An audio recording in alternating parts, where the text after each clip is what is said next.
ഈശ്വര, അവൾ എന്നെ ഇതിനകത്തിട്ട് പൂട്ടിയിട്ട് പോയെന്ന് തോന്നുന്നു.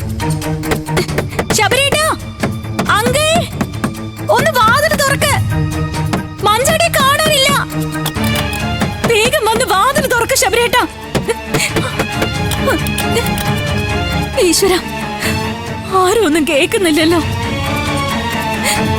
മഞ്ചാടി വല്ല കടുങ്കയും കാണിക്കോ ദൈവമേ.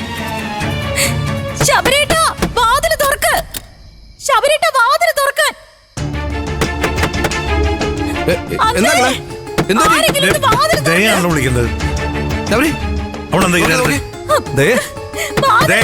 അങ്കിള് ഇത് പൂട്ടിയിരിക്കാണല്ലോ. ശബരേട്ടാ, ശബരേട്ടാ, മഞ്ചാടി, മഞ്ചാടി, മഞ്ചാടി എന്നെ മുറിയിൽ പൂട്ടിയിട്ടിട്ട് എങ്ങോട്ട് പോയി? മഞ്ചാടി എങ്ങോട്ട് പോയേ? അതെ, അതെ, വേഗം എല്ലായിടത്തും നോക്ക് ശബരേട്ടാ.